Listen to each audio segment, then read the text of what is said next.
అందరికీ నమస్కారం. మనం కులం గురించి మాట్లాడినప్పుడు అది కేవలం ఒక సామాజిక వ్యవస్థ అనుకుంటాం. కానీ దాని ప్రభావం అంతకంటే చాలా లోతైనది. అది మనసులో, మన ఆత్మలోనే ఒక యుద్ధాన్ని సృష్టిస్తుంది. ఈరోజు విశ్లేషణలో మనం కులం సృష్టించే ఈ సైకోమాకియా గురించి, అంటే ఆత్మలో జరిగే యుద్ధం గురించే లోతుగా తెలుసుకోబోతున్నాం. ఈ ప్రయాణం మొదలుపెట్టడానికి ఒక శక్తివంతమైన, మనస్సుని కదిలించే వాక్యంతో మొదలుపెడతాం. 2016లో రోహిత్ వేముల రాసిన మాటలివి. మనిషిని ఎప్పుడూ ఒక మనసుగా చూడలేదు. ఆలోచించండి, ఈ ఒక్క వాక్యంలో ఎంత ఆవేదన ఉందో. కుల వ్యవస్థ ఒక వ్యక్తిపై ఎంత లోతైన మానసిక గాయాన్ని చేస్తుందో చెప్పడానికి ఇంతకంటే బలమైన మాటలు బహుశా ఉండవేమో. ఇక్కడే మనకు ఒక పెద్ద ప్రశ్న ఎదురవుతుంది. సమాజంలో ఇంత లోతైన గాయముంటే మరి మనస్సు గురించి అధ్యయనం చేసే సైన్స్, అంటే సైకాలజీ, దీని గురించి ఎందుకు మౌనంగా ఉండిపోయింది? కులం వల్ల కలిగే ఈ మానసిక వేదనపై జరిగే చర్చల్లో అసలు మనస్తత్వశాస్త్రం పాత్ర ఎక్కడుంది? ఇది చాలా ఆశ్చర్యకరమైన విషయం కదా. సరే, అయితే మొదటి సెక్షన్లోకి వెళ్దాం. అసలు ఈ ఆత్మలో యుద్ధం అంటే ఏమిటి? దాని స్వరూపం ఎలా ఉంటుంది?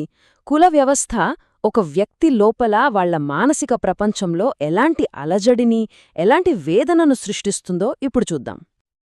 ఈ అంతర్గత సంఘర్షణకే ఒక ప్రత్యేకమైన పేరుంది. అదే సైకోమాకియా. ఇది ఒక గ్రీకు పదం. దీనికి అర్థం ఆత్మలో యుద్ధం అని. అంటే కుల వ్యవస్థ వల్ల అణచివేతకు గురైన వాళ్లు తమ బయటి ప్రపంచంతోనే కాదు, తమ లోపల కూడా తమతో తామే నిరంతరం ఒక మానసిక పోరాటం చేస్తూ ఉంటారు. అదే ఈ సైకోమాకియా అన్నమాట. చూడండి, ఈ సైకోమాకియా అనేది ఏదో పుస్తకాల్లో చదువుకునే పదం కాదు. అది కోట్ల మంది జీవన వాస్తవం.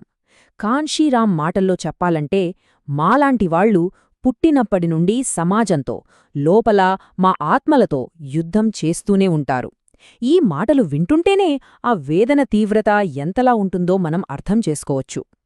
సరే, ఒకవైపు ఇంత తీవ్రమైన మానసిక వేదన ఉంది. మరి మరోవైపు అసలు ఈ వ్యవస్థను ఏ శక్తి నిలబెడుతోంది? ఇక్కడే మరో మానసిక ప్రక్రియ తెరపైకి వస్తోంది. అదే నిరాకరణ. దీన్నే మనం గొప్ప నిరాకరణ అని కూడా అనుకోవచ్చు.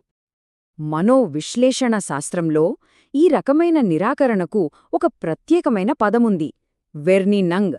దీని అర్థం చాలా ఆసక్తికరంగా ఉంటుంది. ఒక సమస్య ఉందని పైకి అంగీకరించినట్లే కనిపిస్తారు, కాని వెంటనే దాన్ని తిరస్కరిస్తారు. అంటే కళ్లముందు నిజం కొట్టొచ్చినట్టు కనిపిస్తున్నా అబ్బే అది కాదు అని చెప్పడమన్నమాట. ఇది మనకు ఆచరణలో ఎలా కనిపిస్తుందో తెలుసా? ఉదాహరణకు, సమాజంలో పేదరికముంది, వెనుకబాటుతనముంది, పోషకాహార లోపముంది, ఇవన్నీ ఒప్పుకుంటారు. కాని వీటన్నిటికీ మూల కారణం కులమని ఎత్తి చూపిస్తే మాత్రం అయ్యో అదెలా అవుతుంది, వీటన్నిటికీ కులానికి సంబంధమే లేదు అంటారు. చూసారా? సమస్యను చూస్తూనే దాని కారణాన్ని నిరాకరించడం. ఇదే వెర్నినంగంటే. ఓకే, ఇప్పటిదాకా మనం రెండు మానసిక స్థితుల గురించి మాట్లాడుకున్నాం. ఒకటి బాధితులు అనుభవించే సైకోమాకియా, రెండు వ్యవస్థను కాపాడే వెర్నీనింగ్. అసలు ఈ రెండు ఎలా పుడతాయి? వీటిని సృష్టించే ఈ కుల వ్యవస్థ వెనుకున్న అంతర్గత లాజికేంటో ఇప్పుడు లోతుగా పరిశీలిద్దాం. ఈ కుల వ్యవస్థ పనిచేసే విధానాన్ని సింపుల్గా 3 స్టెప్స్లో చెప్పుకోవచ్చు. మొదటిది, ఒక వ్యక్తి విలువను వాళ్ల పుట్టుకతోనే ఫిక్స్ చేసేయడం. రెండోది, ఇలా ఫిక్స్ చేసిన విలువల ఆధారంగా సమాజంలో ఒక నిచ్చెన మెట్ల వ్యవస్థను, అంటే ఒక హైరార్కీని తయారుచేయడం. ఇక మూడో స్టెప్ ఏంటంటే, ఆ నిచ్చెనను వాడుకుని కింద ఉన్నవాళ్లను కించపరచడం, వాళ్లమీద ఆధిపత్యం చెలాయించడం. ఇదొక విష వలయం లాంటిది. ఈ వ్యవస్థకు పునాదిలాంటి భావనొకటుంది. దాని పేరు హైపోఫిజిక్స్. ఇదేంటంటే, ఒక మనిషి విలువ, వాళ్ల స్వభావం అన్నీ వాళ్లు ఎవరికి పుట్టారన్న దాన్ని బట్టి శాశ్వతంగా నిర్ణయించబడతాయని గట్టిగా నమ్మడం. అంటే వాళ్ల భవిష్యత్తు మొత్తం వాళ్ల పుట్టుకతోనే రాసిపెట్టుంటుంది అనుకోవడం అన్నమాట. ఇక తర్వాతి మెట్టు పేరు స్కెలాలజీ. ఇది శ్రేణీకృత అసమానతల వ్యవస్థ. అంటే ఏంటి? కులాలు కేవలం వేరువేరుగా పక్కపక్కనుండటం కాదు. అవి ఒకదానిమీద ఒకటి ఒక నిచ్చెనలా అమర్చబడి ఉంటాయి. పవిత్రత, విలువ, స్వేచ్ఛ, ఇలా ప్రతి విషయంలోనూ పైకులం, కిందికులం అనే తేడా ఉంటుంది. ఇది కేవలం విభజన కాదు, ఇది పైనుంచి కిందికి ఒక అసమానతతో కూడిన నిర్మాణం. మరి ఈ వ్యవస్థ వల్ల వాస్తవ పరిస్థితి ఎలా ఉందో చూడండి. ఈ చార్ట్ చూస్తే మనకు స్పష్టంగా అర్థమవుతుంది.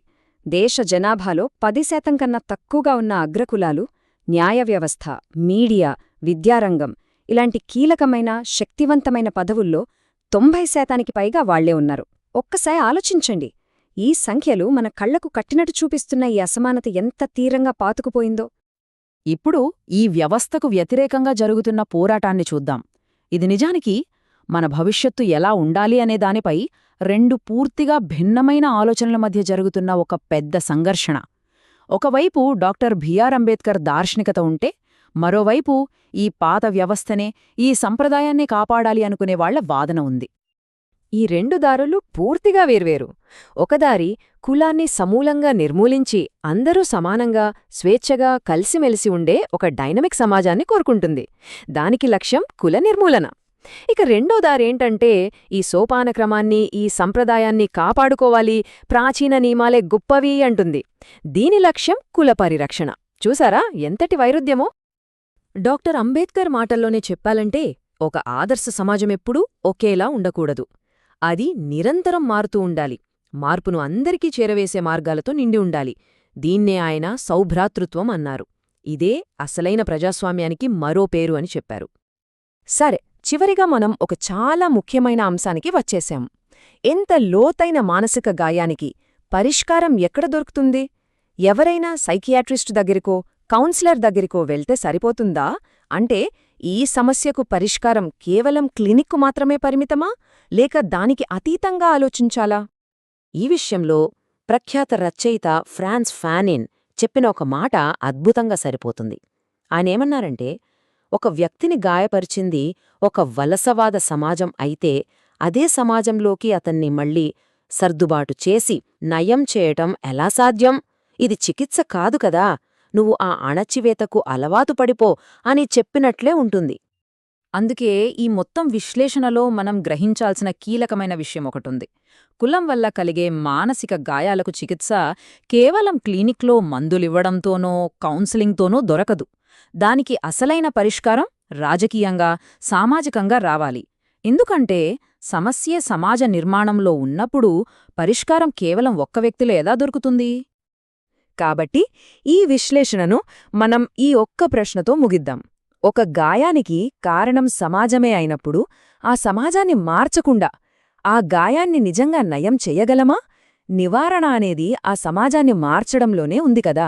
ఒక్కసారి దీని గురించి ఆలోచించండి.